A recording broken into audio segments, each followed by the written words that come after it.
listen in to exactly what the External Affairs Minister had to say about this deportation, essentially saying that this is routine. Since 2012, this is the protocol that's been followed. This is how the deportees are treated.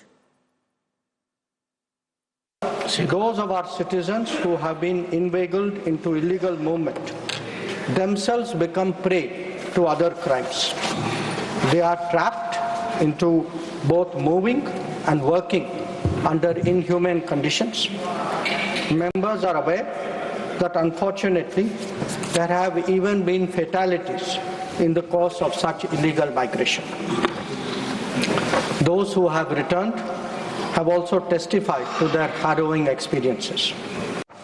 Deportations by the US are organized and executed by the Immigration and Customs Enforcement ICE authorities.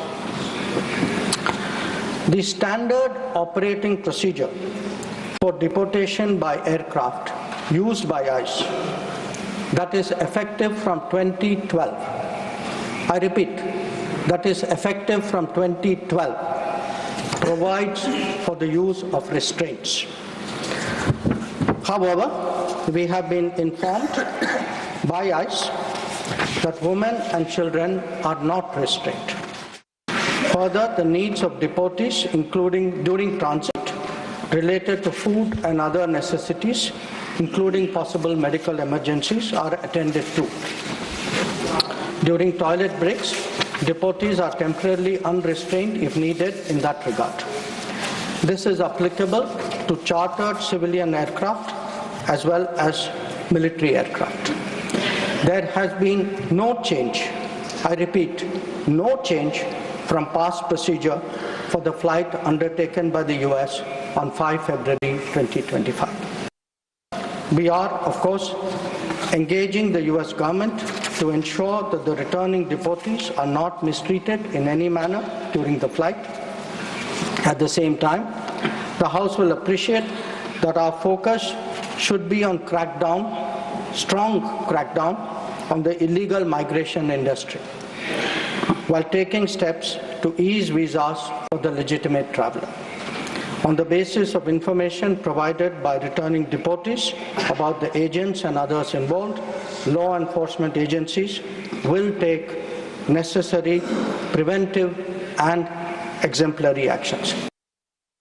Okay, so you just heard there some of the highlights of what the External Affairs Minister, Dr. S. Jaishankar, had to say about the manner in which these illegal Indian immigrants were treated. And those images is what sparked outrage of them handcuffed and their legs being chained. I want to bring in Kamaljeet Sandhu for more details. Kamaljeet, there were some statements that came in from these deportees about how they were badly treated, ill-treated by authorities on board that plane. So the External Affairs Minister saying, yes, we will look into it. If that's true, we will raise it with America. But saying about restraints being used, that's very much protocol. That's a process that's been followed since 2012.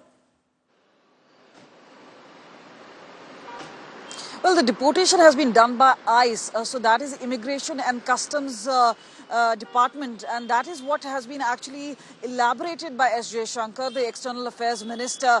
Also on plane were 104 Indians, 79 were male, 25 were female, and 13 amongst them were children. So this is where what needs to be seen is that S. Jaishankar has specified that women and children were not restrained. However, as matter of protocol since 2012, saying nothing has really changed, that they are restrained except for the bathroom breaks that they take. And this is where several of the opposition leaders now say what really stops Indian government from having a dignified return by sending our own plane. The second is obviously about the question about how they were shackled and treated. So this is where the government has given out a statement, and obviously they have said that they will be getting in touch with the American side and they're talking about a humane treatment. But it is the politics of it all, the images, the narratives, the story of all these persons who've been coming out and telling their harrowing time. Because remember, these are illegal immigrants and they're treated as criminals per se in America.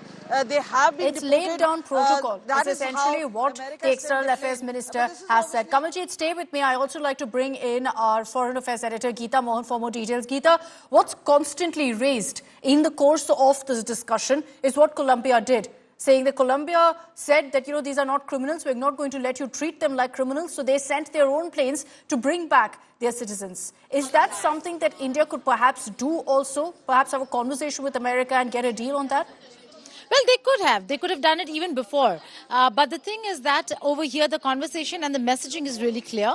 The President of the United States of America, President Donald Trump, when he started sending illegals to their respective countries, he was sending out a signal as well, a message. It's not the first time that military aircraft has been used, but it certainly is not a normal feature for military aircraft to be used on a regular basis to deport illegal foreign nationals. And that's why when Colombia saw the manner in which their nationals were sent back, they refused and said that they will bring them back honorably because they're citizens of Colombia. And what they accepted was that deportations are fair because anybody entering another country and violating the country's sovereignty by entering that country illegally should not be acceptable, and they would be on the same page. The Indian government also, Akshita, is saying the same thing. There has to be a crackdown on all those agents who facilitate such illegal entries into Canada and the United States of America, Mexico, so on and so forth. But it's the manner and the treatment that was meted out. And now Dr. Jaishankar has said a few very important things. One is that women and children, which was the question that we were posing to the Ministry of External Affairs since yesterday, were they restrained or not? He's clarified that women and children were not restrained. Secondly, he's also said that yes, in terms of treatment of the Indian nationals, because a lot of them came out and they said they were not treated properly, they were not treated well. Correct. Apart from the fact that they were handcuffed and were in shackles, that even when they were taking their breaks to go to the restroom, that the handcuffs were not removed, so on and so forth. So for that, he said that they are going to engage the American administration to ensure that they are not mistreated when they're brought in. But in terms of the technicality of handcuffs and shackles, he did not say that they are going to engage the American government to ensure that that Indian aircraft would be sent to bring back these nationals. In fact, he's spelt out years since when deportations have happened from the United States of America, and he gave a count from the year 2009, and very specifically said that since 2012, these deportations have happened with restraints, with handcuffs, and that there has been no change whatsoever in procedure. Okay, Geeta, just stay with us.